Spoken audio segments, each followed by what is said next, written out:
Has your seven-figure business become a gilded cage? Today, we're tackling the rarely discussed reality that most million-dollar business owners are working harder than ever while taking home less than they deserve. This happens a lot. Stay tuned to discover how to transform your successful on paper business into one that actually creates freedom and wealth in your life. In a world where chaos seems to reign supreme, where uncertainty lurks around every corner, and financial markets are now more unpredictable than ever, there's one place you can turn to find clarity and control. Welcome to the Wealth Wisdom Financial Podcast. Hey, I'm Brandon. And I'm Amanda. Join us as we dive deep in the world of personal and business finance to assist you in navigating through the chaos and building the financial future you deserve. We believe when conventional financial thinking doesn't get you where you want to go, you need wealth wisdom. So if you're ready to take control of your financial destiny, tune in to the Wealth Wisdom Financial Podcast. Because in a chaotic world, your money shouldn't be. Subscribe now and never miss an episode. Okay, welcome to this month's theme, Growth and Scaling. This is our final episode in the series about breaking through barriers and building sustainable wealth. We're passionate about helping entrepreneurs and business owners create businesses that generate true financial freedom, not just impressive revenue numbers. Big difference there. Yep. Today, we're focusing on why hitting seven figures often doesn't feel like you've gotten the success that you imagined and how to change that. I feel like I've built myself a prison, Sam confessed during one of our first meetings. His software company had hit 1.8 million in revenue, but he was working 70 hours weeks and taking home less than 150,000. Less than many of his employees actually did. Despite impressive top-line growth, that's what they say on YouTube and TikTok, his profit margins had shrunk from 30% to 12% as the business scaled. We're landing bigger clients than ever, but somehow making less money. I have 20 people depending on me for their livelihoods, and some days I fantasize about shutting the whole thing down and getting a regular job. I know there's some people that, as you're listening, you're like, that's me. Yeah, that was Sam. Yeah, that was Sam. Yeah, and if this sounds familiar, you're not alone.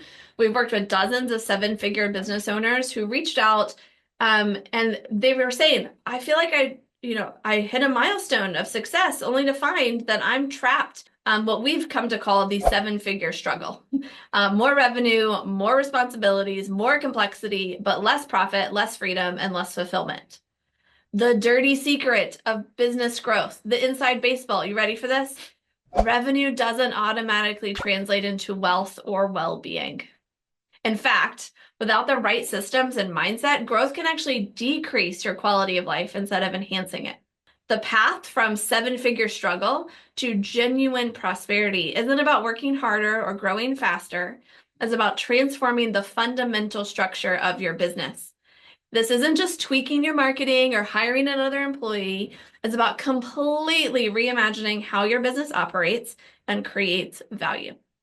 Sam was experiencing the first critical challenge of the seven-figure struggle, complexity creep. As the business grew, he'd added layers of costs, processes, and services without a strategic framework.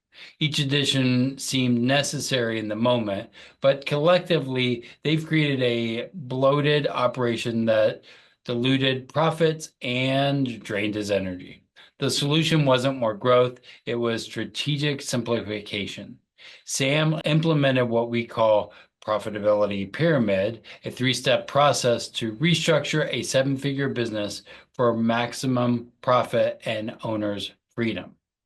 Now, I'm not an architect, but I think I've heard somewhere that the most powerful structure in architecture is a triangle. three, right? Like the pyramid is based on three. A three-legged stool is actually stronger than a four-legged one, right? So these are what we believe are the three like sides to the triangle, or three things that build strength within a business that actually strengthens well-being and wealth for the business owner too. Okay. So the first one is service portfolio optimization. What is this? Well, Sam had fallen into a common trap, saying yes to every client request and gradually expanding his service offerings until the business lacked clear focus.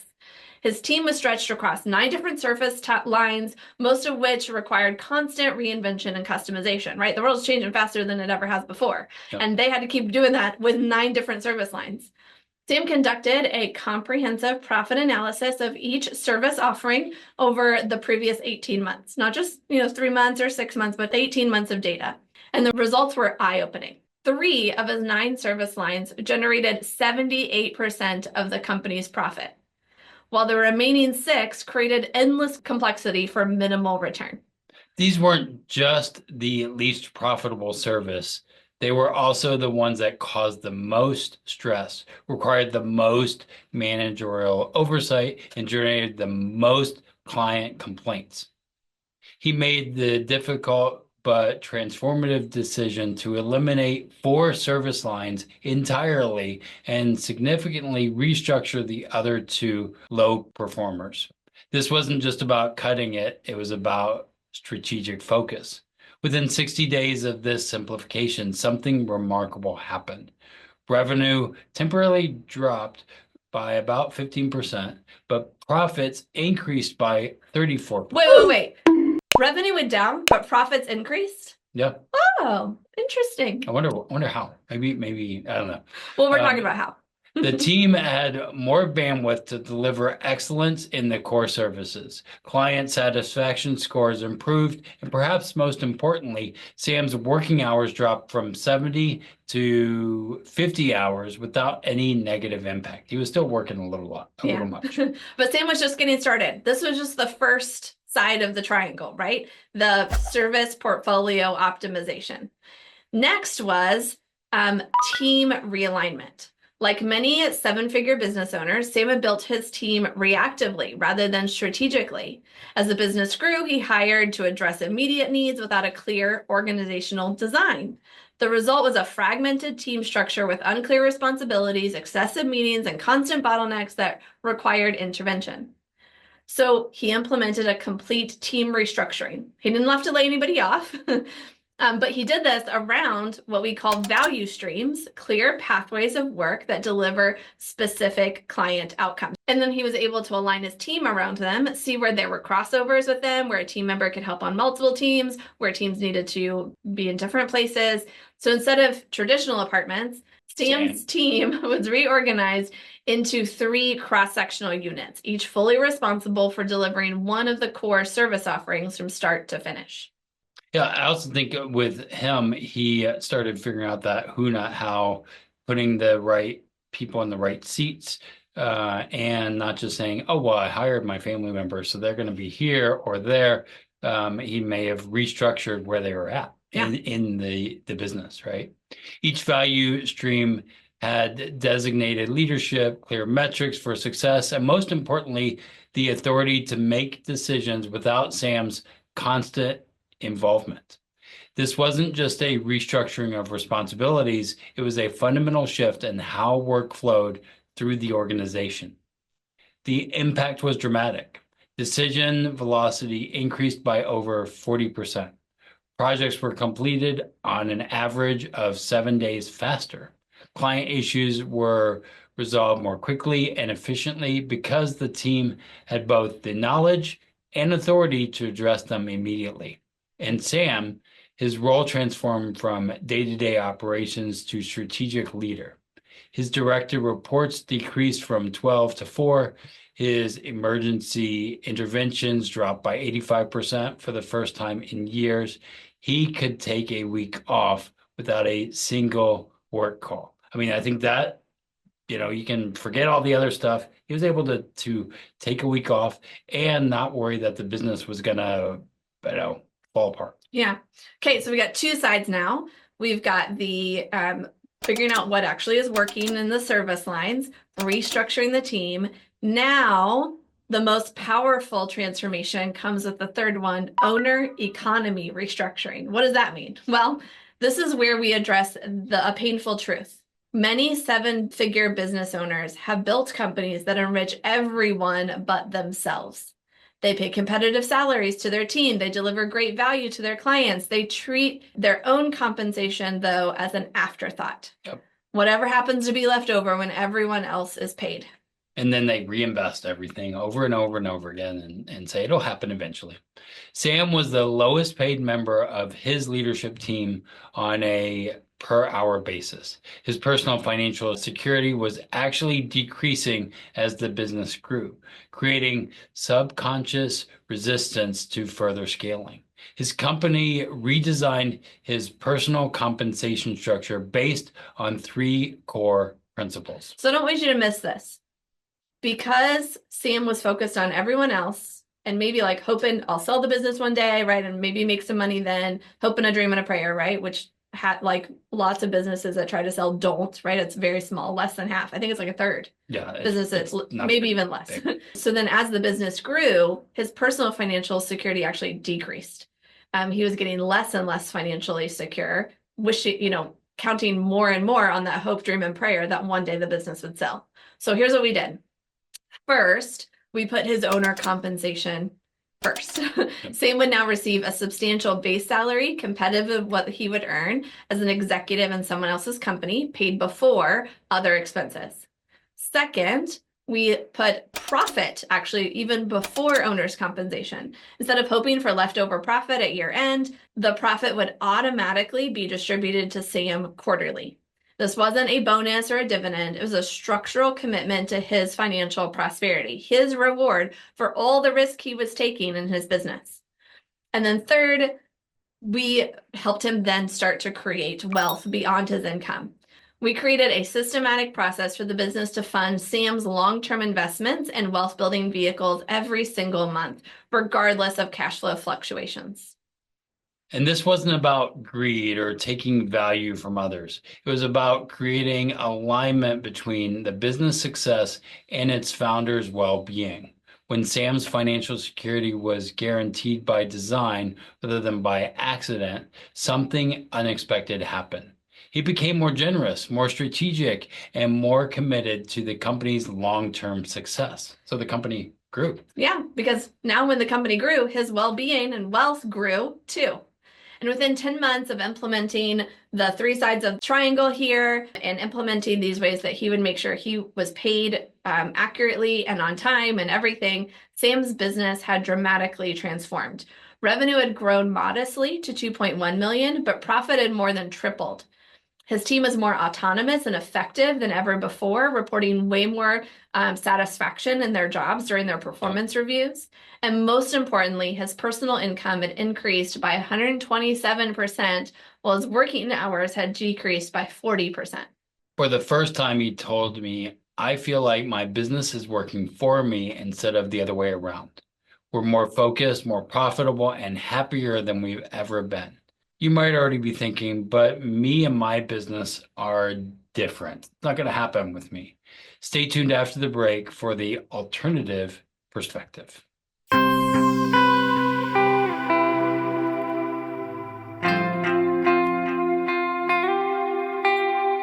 Ready to take the next step towards securing your financial future?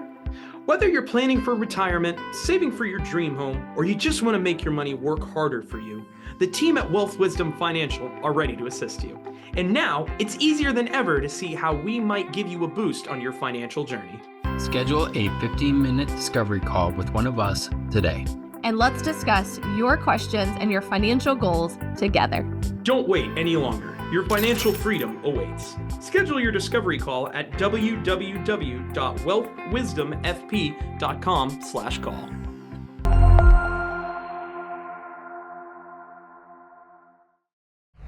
Now I know what some of you are thinking. I heard these concerns from Sam and from many other 7-figure business owners. I can't afford to cut services or clients. We need that revenue to cover our overhead.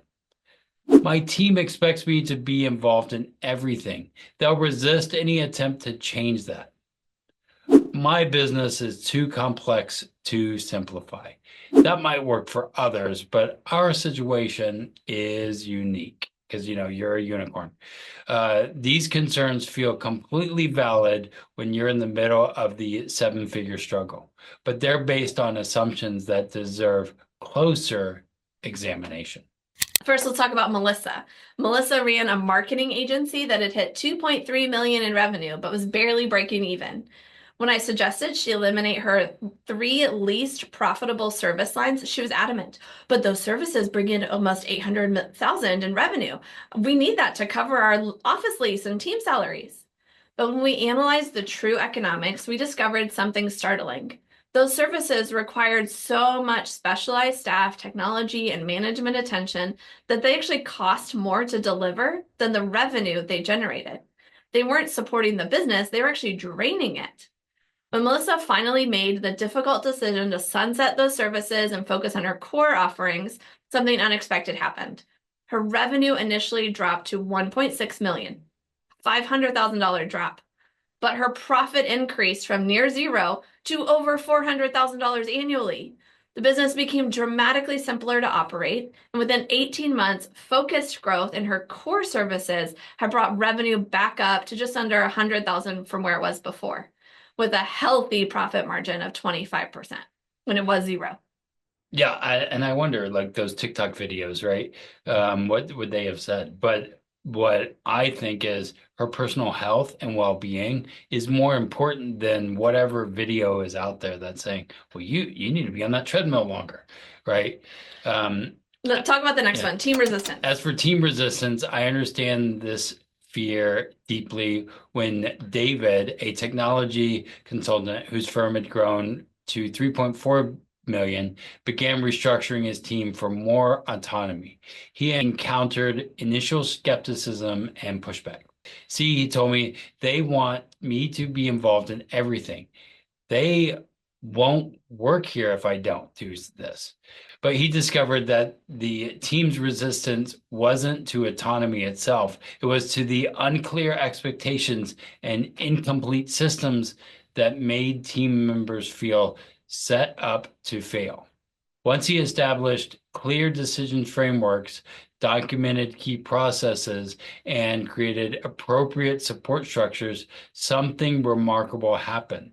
The team didn't just accept the new autonomy, they embraced it enthusiastically. 6 months later, one of David's initial skeptical team members told him, I was afraid you were abandoning us. Now I realized you were finally trusting us. That's huge. Yeah, you can kind of, a good parallel here is parenting. When you're raising a kid, if you tell them you want them to become more autonomous, make their own decisions, right? Get dressed themselves. If you just say, go get dressed, and you don't provide any guidance or, things like that, they feel like you're abandoning them and now they have to figure this out and they're lost and confused. I found it's been way easier as a parent to break that down into, okay, go pick out what you're going to wear.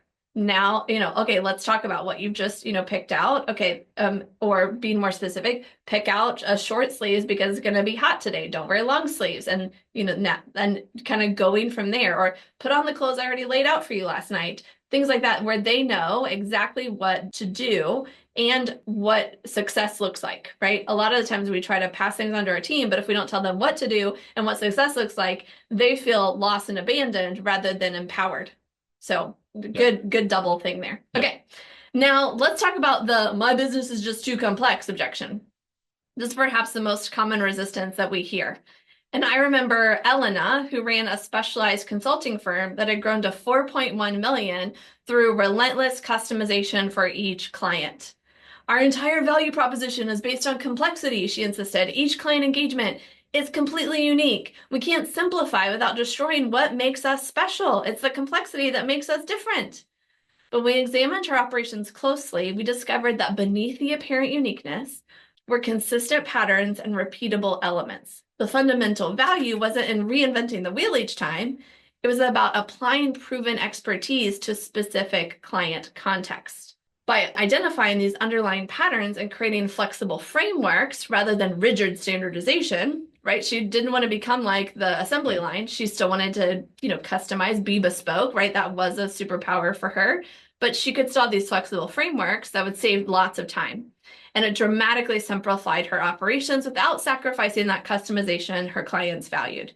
Delivery time decreased by 30%, profit margins increased from 14 to 29%, and perhaps most tellingly, client satisfaction scores actually improved because the quality became more consistent. The reality is this: complexity is rarely a strategic advantage. More often, it's the accumulated results of tactical decisions made without a cohesive framework. And it's the primary reason so many seven-figure businesses struggle with profitability and owner freedom. Simplicity, focus, and strategic decision aren't just nice to have luxuries for when your business is larger or more stable. They're the essential foundation that makes sustainable growth and profitability possible in the first place. And how do you decide how you're going to simplify, where you're going to focus, how you're going to be strategic about the decisions that you make? You got to look at the numbers. You got to understand the numbers, right? All the things that people think we're just finance, but it's actually the finance that empowers the marketing, the customer service, the growth. I think about that a lot as people are talking to us. They're like, well, you just do this or that. I'm like, as a profit first professional, we're not just thinking about how you're profitable. We're thinking about the systems and all the other stuff that go into it. And sometimes, even though you bought a good marketing system, maybe it needs to be shut down or changed, and we can just see what the numbers say. Yeah, you got to follow the numbers. Yep. So let's talk about where Sam is today after following all those numbers. Just 24 months after, talking about those three sides of the profitability pyramid. His business has grown to 4.3 million in annual revenue, more than double its original size. But the true transformation is in the quality of that growth. Profit margins have stabilized at 26%, creating over 1.1 million in annual profit. What $4.3 million business can say that, right? His team has expanded from 20 to 28 people, all aligned with their value stream structure that allows them to operate with minimal owner involvement. And most importantly, Sam now works just 35 hours a week, half of his previous schedule. He takes a full month off each year, completely disconnected from the business, and his personal income has increased over 300%, 3 times from where we started when he was the lowest paid employee on the leadership team. And for the first time, he's systematically building wealth outside of his business. He told us recently, 2 years ago, I was considering shutting everything down.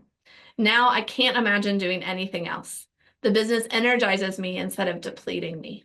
This transformation isn't unique to Sam. I've seen it happen with business owners across industries, from creative agencies to manufacturing companies, from professional services to e-commerce brands. This specific applications vary, of course, but the principles remain constant. Strategic simplification that creates more value than unfocused expansion. Structural alignment builds teams that can operate independently. And intentional owner economics ensures that businesses serves your life, not the other way around. So those three things are parts of the triangle. Yeah. So if you're currently experiencing the seven-figure struggle, working harder than ever while seeing less personal benefit, know that it does not have to be this way. Your business can be both highly profitable and lifestyle friendly. You can have both growth and freedom. You can build wealth while building a company. But this won't happen by accident. It requires deliberate restructuring and a willingness to change the growth at all costs mentality that dominate entrepreneurial culture. Like that is said all the time. So start by conducting your own profitability audit. Look beyond top-line revenue to understand where your true profit is coming from, and you'll likely discover that a small subset of your services or products generates the majority of your profit, while others create complexity without corresponding returns. Next, assess your own relationship with your business. Are you the bottleneck for decisions? Do team members depend on your input for routine matters? Document where your time goes for 1 week, and you'll likely find patterns of involvement that could be systematized or delegated. So finally, examine your personal compensation structure. Are you paying yourself first or taking whatever's left over? Are you building wealth beyond your business, or is everything tied up in the company's future and a wish, a hope, and a dream? Those small shifts in these areas can create dynamic improvements in both business performance and quality of life. You don't have to choose between success and sanity. With the right structure, you can have both. Are you ready to transform your seven-figure business from a demanding obligation into a wealth-creating asset? Well, then join the Wealth Wisdom Financial Community. Today, we've shared a framework called the Profit Pyramid Blueprint. All those blueprints. Yeah, the exact system that entrepreneurs like the ones we've talked about today use to double their profits while having their working hours. Even if their revenues went down, their profits were going up. To get this framework, you have to join the Wealth Wisdom Financial Community as a premium member at wealthwisdomfp.com/community. It could be the turning point for your business journey, just like it was for Sam. And if you don't know, we share wealth building tools every Wednesday in the Wealth Wisdom Financial Community. If you want to learn more, go to wealthwisdomfp.com/community. And if you'd like to talk with one of us, like seriously, we love talking about this. We love serving our clients and helping them break through in smart, stable financial ways. Go to wealthwisdomfp.com/call and just put in the notes. Hey, I want to talk about that podcast episode that you mentioned, and we'll go from there. But put in the notes that you want to talk about the pyramid, or that you've been listening to the most recent episodes at wealthwisdomfp.com/call. Thanks for joining us. Hit that subscribe button. Next month's theme is set to be future-proofing. We can't wait to talk about AI and more. We hope you live long and profit. AI, wow. Yeah, we're going to go there. Is there AI? What is that? Oh my goodness. The stories in today's episode are based on real life, but just like Law and Order, they are fictional. Dun. Yeah, fictional and do not depict any actual person or event. The topics presented in this podcast are also for general information only and not for the purposes of providing legal, accounting, or investment advice. On such matters, please consult a professional who knows your specific situation.